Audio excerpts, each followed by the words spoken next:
Okay, guys, another full-length Dinner Plus video. This is the real me, okay? I cook in my robe or in shorts and a wife beater all the time. It's 12 a.m., but this is how my life goes. I am hosting a friend tomorrow for dinner, and I made a spatchcock jerk chicken 2 weeks ago for Sunday dinner, and it was really fabulous. So I want to make it again, and I have all the ingredients to do so, so I'm going to do so. And it's very quick. It's very easy. It doesn't require a lot of lift from me, and that's what I'm looking for right now. Something very easy, something very simple. I just got back from a weekend away, and I just want something easy, but home, cozy, comfortable. So we're going to season up this spatchcock jerk chicken, stick it in the fridge, and then tomorrow we'll continue with the baking process. So we need an overnight marinade. Let's do it. So I just washed this chicken in a little bit of lime, lemon, and vinegar with some salt, just to get all of like the sliminess and grossness off of it. I like to just lay it in here just like this. This is very easy. This is a very easy and simple process. Now what I'm gonna do is, I just ran out of paper towels, but I have more. Hang on. Bounty, if you wanna sponsor the queen, Bounty, if you wanna sponsor the queen, you can. So yes, we're just going to pat her as dry as possible. Really press down. A spatchcock chicken is just a whole chicken with the backbone cut out. For those who don't know, it just cooks up easier. These chickens are really great for roasting on a flat surface instead of like a deeper surface. But I found that this just cooked up so nicely. I got this at Whole Foods. It's the Bell and Evans chicken, and I like their chicken because it's it's just like cleaner. It doesn't have all of those like pesticides and GMOs and stuff, and it's also what is it? It's air chilled. So when it's air chilled, they don't wash it in like chlorine, which is also really good for our health. Just wanna, especially that skin. This dish is not on a level surface. I'm gonna hold it down so you guys don't hear that clink. It's very annoying. Everything on top, like all of the seasonings on top, and then I put gloves on. I put gloves on because it gets a little messy. So we're gonna start with some Grace. This is the mild jerk. I'm going in with about 2 tablespoons of that. Should know we're at the bottom. We're at the end of it, so let's maybe do 2.5 tablespoons, maybe even 3. When it comes to cooking, obviously I always say, you can measure with your heart, you can measure with your nose, you can measure with your eyes, but I also say I am someone who can, measure. I'm someone who can measure by proper measurements. I have a cookbook. However, I prefer to measure with my heart. I can sometimes see a chicken and look at it and say, I think it needs a bit more love. I think it needs a bit more seasoning. I accidentally touched that other spoon onto the chicken, so we're going to get a fresh spoon, and then we're going to do a nice heaping amount of Grace green seasoning. I'm going to do some powdered seasonings now. So this is the Grace ginger, garlic, and pimento. We're just going to make sure we coat that chicken really well in it. This does not contain salt, by the way. We're going to do some Oh Wow Yard Spice by Dinner Plus. This will eventually restock. My friend likes a bit of spice, so I'm going to go a little bit heavier with this.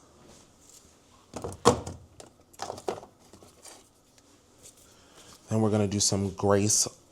We're going to do some Grace all-purpose seasoning. This does contain salt, but this is a whole roast, so don't be scared of salt.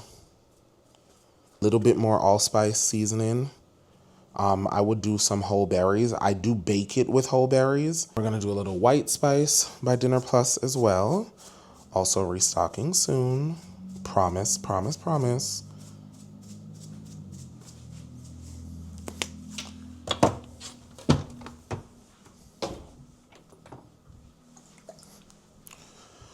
Now I'm going to do some olive oil. Just make sure everything's evenly coated. It's a bit of oil all over the chicken. Put some gloves on. Like we need it to be a little bit more zoomed in. So gloves are on. And we're just going to start by working all of those seasonings. Before we work it into the chicken, we kind of want to work it together.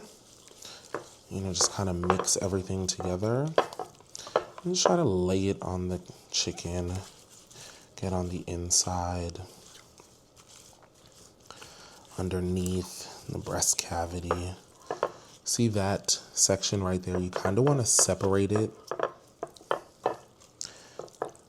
If you see that section right there, you kind of want to separate under here and just get a little bit of that marinade under and into the breast. Under that skin, down into the breast, and just move her down.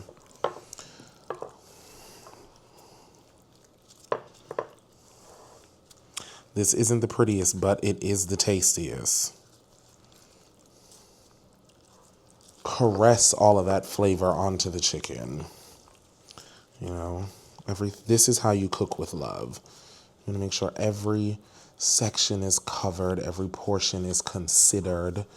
The same way you like to be considered, consider the chicken. So here I have a paring knife. What I like to do is at the drumstick, do a couple slits into the drumstick, a couple slits into the thighs. Just really want that jerk marinade to penetrate into it, and then same goes for the breast. I like to just do right in the center, just maybe like a couple. Just really, like I said, making jerk chicken is very rustic. You know, it doesn't have to be as seamless and pretty as possible. This is about flavor. You know, presentation will come in how you serve it, but when it comes to cooking it, you can be rustic. You can be a little bit more rustic with this dish. You know, just really want all of the flavor to penetrate, especially when it comes to jerk. We don't want to wash over jerk chicken. Nice jerk. Nice food, we say. That's the Jamaican way. Okay. Rub up this and press it on. Make sure you hit those wings. You see, separate that. You see all under there? Needs seasoning. Every part. No stone unturned. Okay. So I'm going to press that in. Let's flip her over and make sure we got an adequate amount of seasoning on the inside. You know, it would also be good to juke under here too, in the back part. My uncle in Jamaica makes the best jerk, and this is one of his tips that I saw growing up. He would season pounds and pounds and pounds of chicken. He would buy the chicken from my grandmother. I grew up on a farm in Jamaica, and my grandmother raised chickens and goats and pigs, and he would sometimes buy pounds of chicken from her, pounds of goat meat from her, or pork from her. And I would watch as he would season the jerk chicken. He would jerk on Fridays in the city center, what we'd call Outer Road. He would jerk Outer Road every Friday, and I watched as he would season up the chicken in these coolers, like these igloo coolers, these big coolers, and this chicken, he would season it sometimes 2-3 days in advance and put it in the coolers, and they would stab up the meat so that all of the seasoning penetrates into the meat, to the depth, seasoned to the bone. And that's really what we mean when we say seasoned to the bone. You know what I'm saying? Nothing left behind.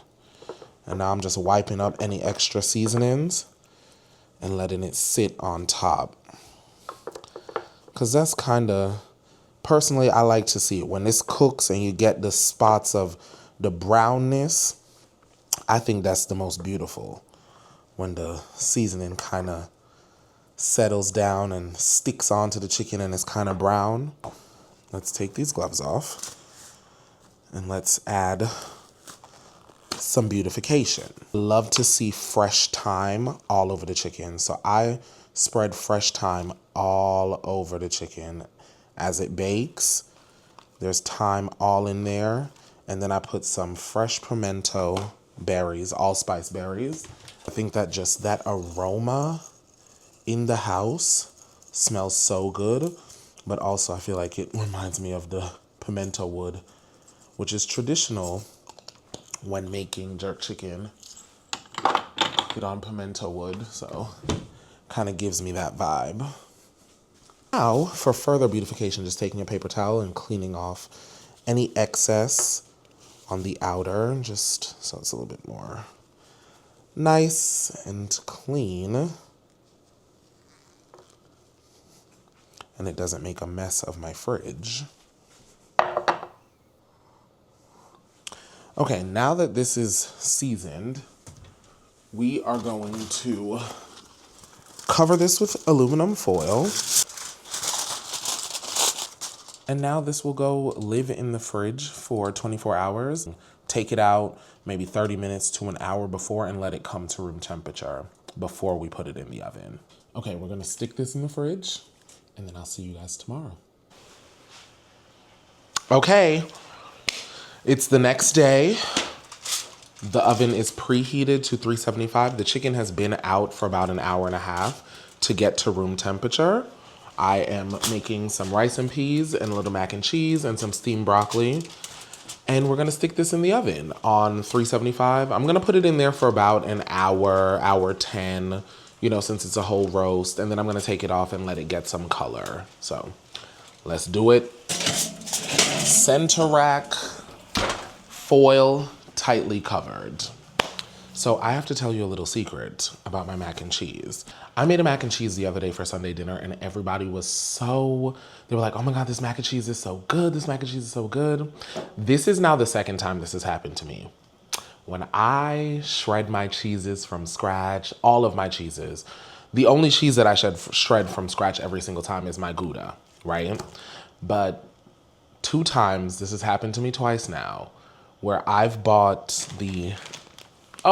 I feel so naughty doing this, but I bought the pre-shredded cheese just because like I need this to be a little bit more quick and easy. My friends rave. They say it's so good. And, you know, I really highly advocate shredding your own cheese, especially on special occasions like birthdays, holidays, things like that. I'm definitely going to go the extra mile and make sure it's exquisite and it's 5 cheeses, you know, all of the things and such. Everybody was raving about this mac and cheese, and the only thing I did was I put my Gouda in my food processor and I shredded that. I made my cheese sauce.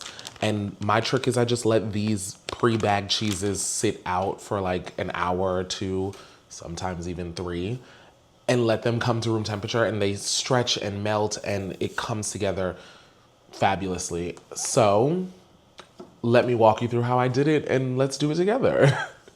Okay, so first things first, my food processor. Cheese grater setting. This is the fine cheese grater setting. So I got this block of cheese from Wegmans. I love Gouda in my mac and cheese. Just remove the red wax. And then it needs to be able to fit through the pusher. So I try to just cut it into like 3 blocks just so it's easier to get down in there. And we're gonna use the whole block.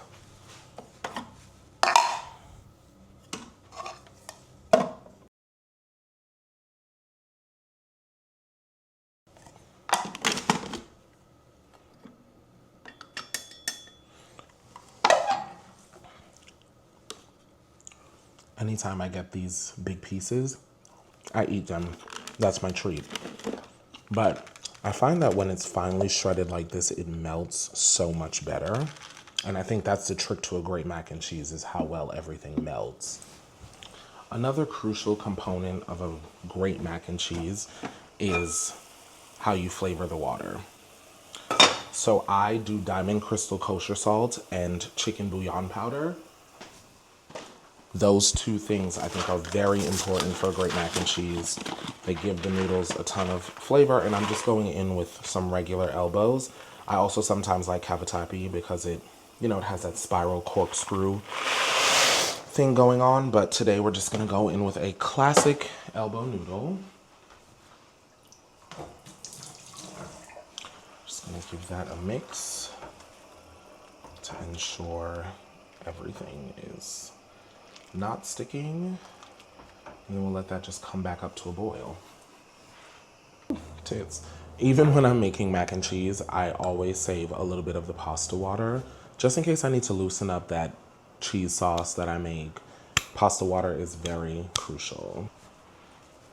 About a cup, nothing major. And then we're gonna get the pasta drained.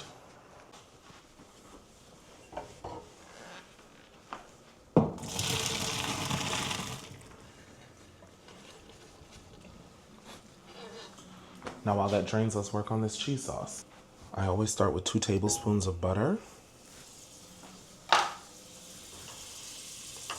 You don't want it to be too high. An entire can of evaporated milk.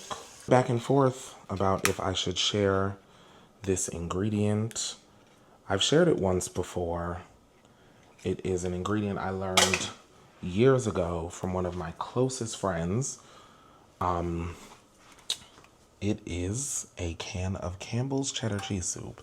Listen, I know it might sound crazy, but you bitches use Velveeta, okay? Let's not discuss it. I'm telling you, it really makes a difference. So, if you have anything negative to say it to the mirror. Don't say it to me. I'm telling you though, don't knock it until you try it. It really makes a big difference. And I scoop out every last bit of this cheese soup, I'm telling you. And people love my mac and cheese. It is often requested. Now, before I add any other cheeses in, I like to go in with some seasonings. A bit of smoked paprika. Just a smidge of smoked paprika. I happen to really love black pepper in my mac and cheese. Onion powder. Roasted garlic powder. It's really fabulous. And then some white spice by DINNERPLUS, which has white pepper in it, a little garlic and parsley. And I just like to mix that up. I don't want it to come to a boil. I want it to simmer. I want the cheese sauce, the cheese soup to melt down a bit and stuff. But this is the basis of your mac and cheese. This is really where a lot of the flavor is gonna reside. You know, obviously you want to flavor your dish in layers, but this is where a lot of that flavor is gonna come from. And you just want to keep stirring until that cheese soup breaks down and liquefies. Going with about half a cup of heavy cream.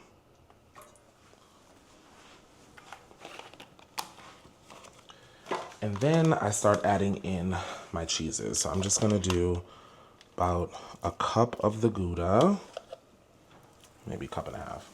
This is the sharp cheddar. About a cup of the sharp cheddar. This is a Colby Jack Monterey Jack blend. I add in about a cup of that as well. You just want to stir that all together, introduce those into the sauce, let them start to do their thing, melt down. Again, this is a labor of love, so you want everything to slowly melt into a nice sauce. You don't want to do this.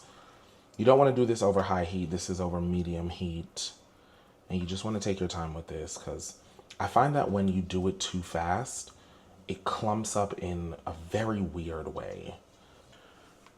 All right, we're starting to get a bit of thickness. And this is the point where I turn the heat down even more. So now we're almost at like medium low.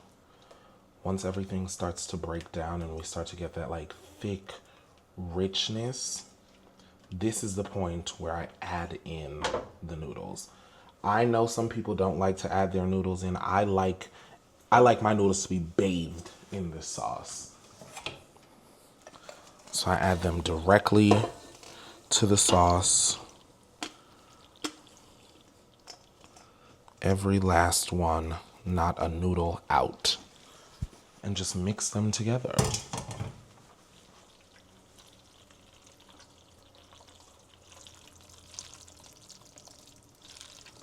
That's the sound you're looking for, you freaky frogs. That is what you're after.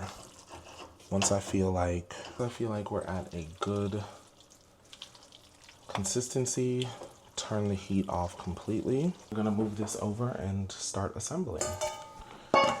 I really love this baking dish. I got it at West Elm, and it has a built-in trivet, so it's just perfect to serve directly out of. She's perfect.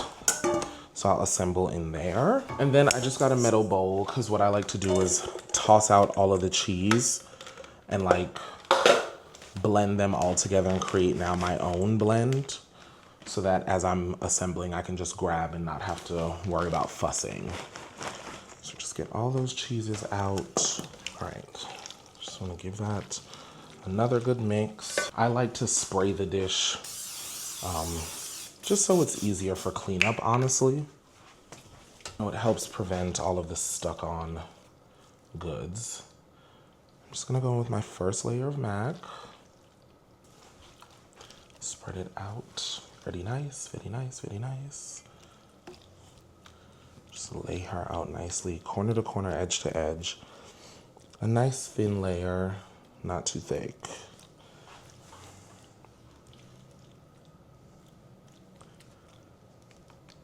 Get her in there very nicely. And then we're going to mix up our cheeses very well. Make sure everything is well incorporated. I'm just going with a nice layer right over top. Can you guys see that? Nice layer of cheese. And you just want to keep repeating that process.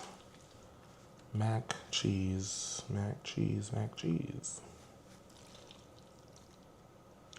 Now, in the past, I've made the mistake of putting too much cheese in the middle and forgetting to prioritize the cheese topping. Because the cheese topping is crucial, you know? We eat with our eyes. I mean, obviously we eat with our mouths, but we eat with our eyes first, and how things look and how things present is very crucial. So the cheese topping is very important. So don't undersell or oversell before you get that cheese topping in there, you know. And if you're anything like me, you love that crusty, cheesy corner. That's my favorite part.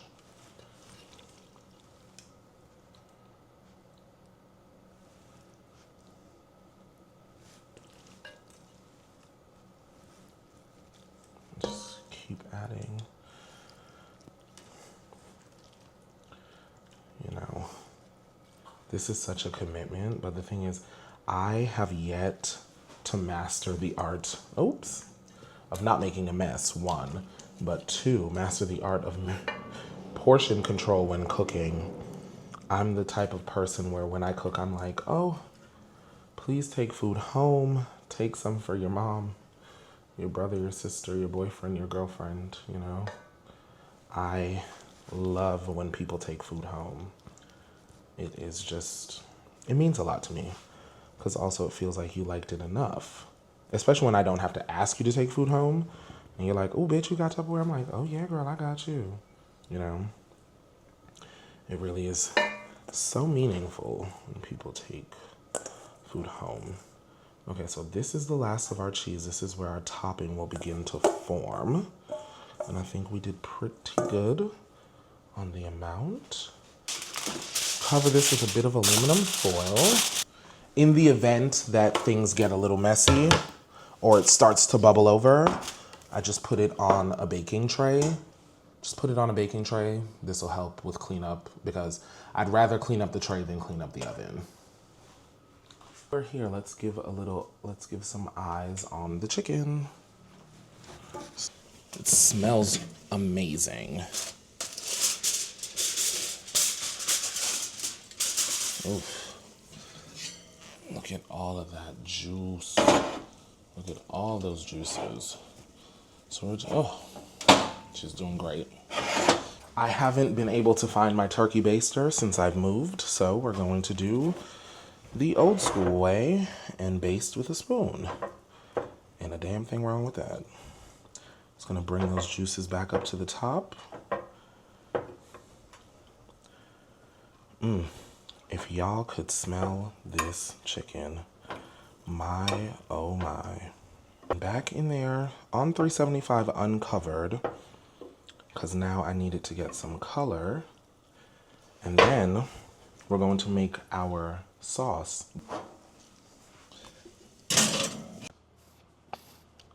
Yeah, look on my rice. Look on that. Hold on. I'm gonna burn up the counter. Look on rice. Okay. Yeah. One thing about my rice, it's shelled down, and this is jasmine rice. Okay. My mom says she doesn't like to make rice and peas with the jasmine rice because it always wetty. No. Me I tell you, my bad pan the cooking, you know, my mother can't cook like me again. Look on the food, look on the rice. The rice shelled down and nice, look on color. And before the start, yes, this is peas from a tin. And it's shelled down same way. Yeah, niceness. Okay, the chicken is at a great point now. So this is gonna happen quickly.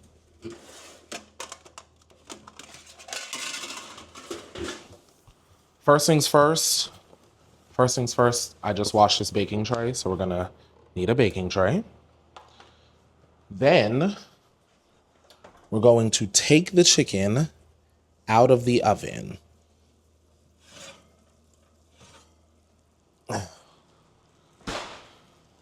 Here she is in all her glory, very hot.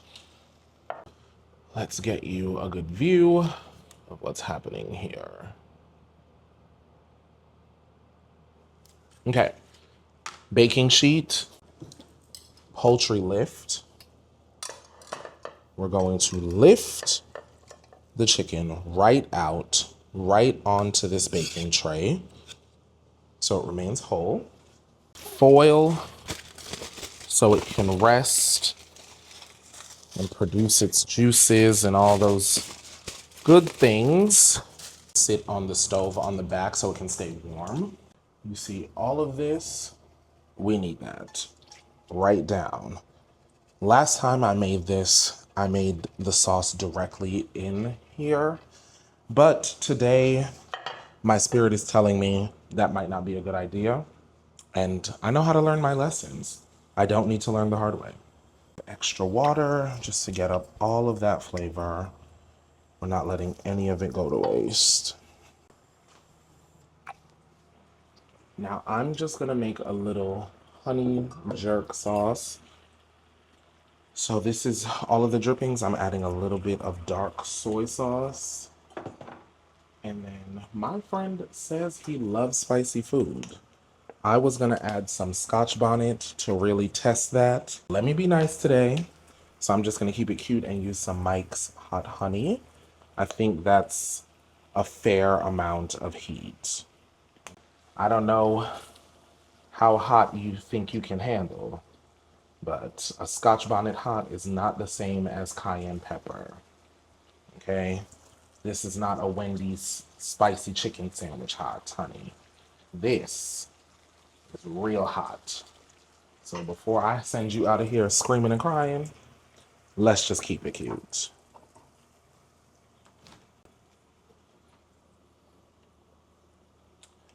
And I'm gonna leave this sauce a little bit loose right now because I probably won't serve dinner for an hour. And my trick is once I'm about to serve, warm the sauce up and pour it over the chicken.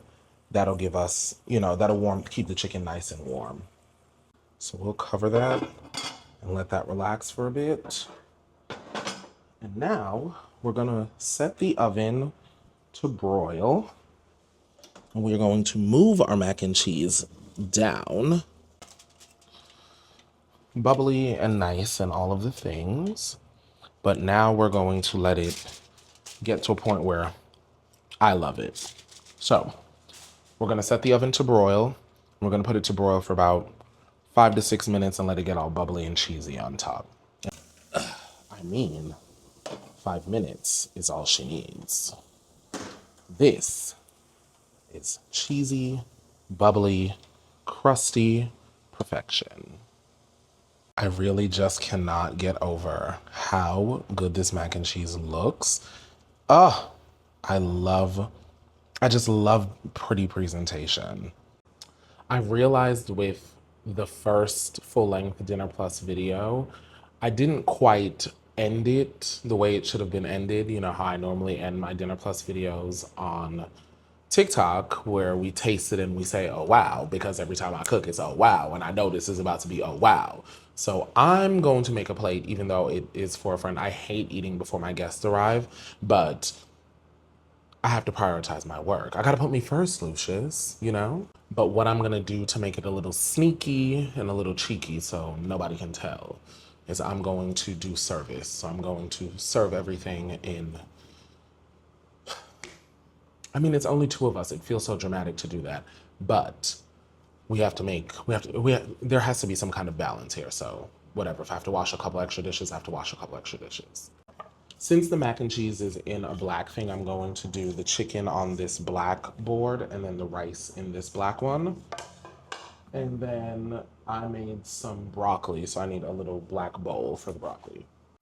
While I'm cleaning these, I'm going to warm up that hot honey jus that we made for the jerk chicken so that I'll show you how we get it done, how it stays warm.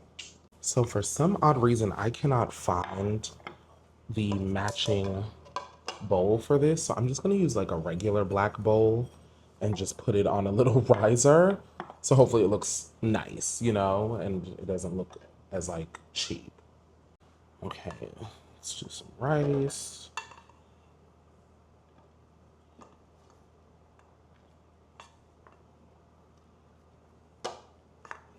I really overcommitted. It's literally 2 people, but I did say I want to bring my friend. I'm gonna drop off a plate to him later because I just think it's no fun to cook if you can't share. You know, like, what's the point? Ooh, the broccoli is nice and hot. Steamy. It's just a simple garlic broccoli. I think this is a very big spoon to serve the broccoli, so maybe we put tongs. Oh no, those are hideous. Perfect. Sleek, chic. That'll be great for the broccoli. That'll be great for the rice. The chicken will go here. And mac and cheese, I need the trivet. The bottom is a little oily. So let's just wipe that down. It's a little bit oily. Eek. Put that into the trivet. And then let's work on this chicken.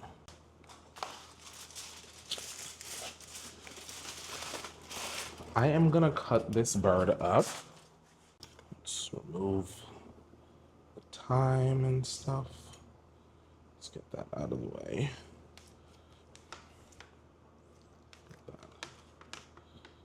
Such ease. Should cut this thigh in half. There we go.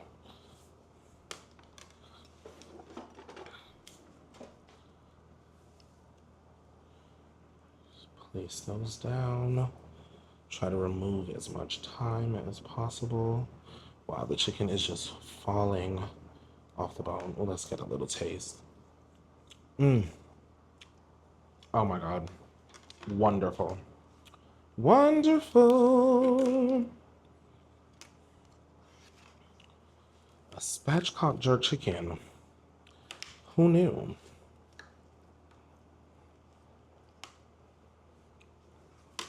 Let's cut this thigh in half. Yeah. Perfect.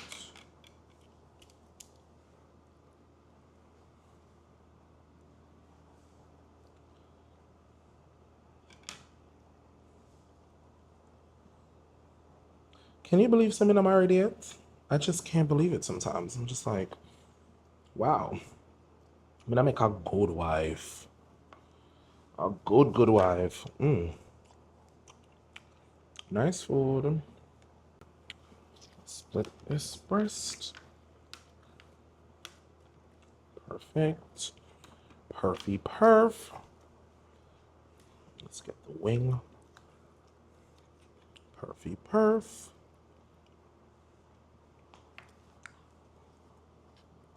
Flip that over. Let's get the next wing.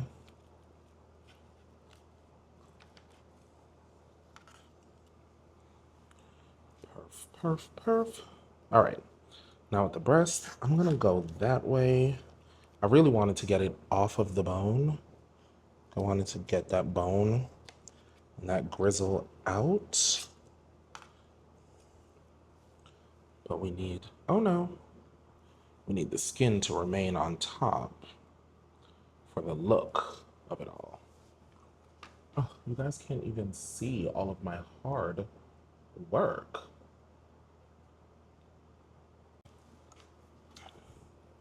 Same thing here, just wanna kind of remove that chicken away from the bone.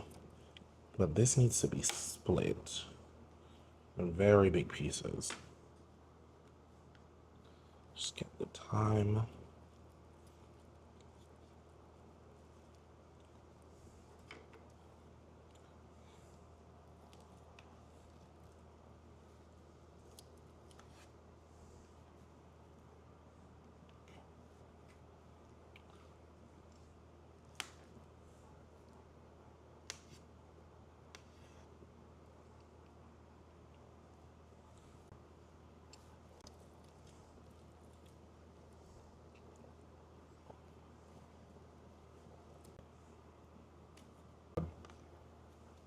Wow. Okay.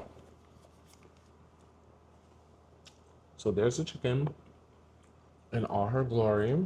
Fabulous. What I'm gonna do is just pour a little bit on top, a little bit of this hot, good sauce right on top.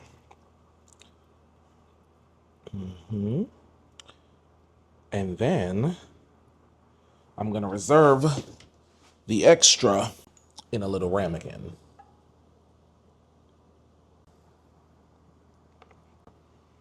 And there you have it. Little jerk chicken, mac and cheese, rice and peas, and some broccoli. Now, okay, you see that? I know y'all want to see the queen.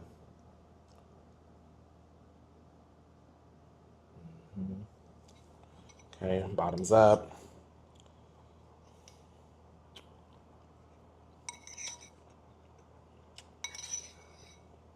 Every time. Wow, nice food. Oh wow. Go for my wine. Really astonishing to me how I'm not married yet. I just don't understand. Am I crazy? Maybe I'm crazy. I don't know. But I can't cook. And I'm cute. I got a fat ass and I work hard. You know? What's the problem? Anyway, if you've made it this far, thank you so much for watching. I'll see you guys next time.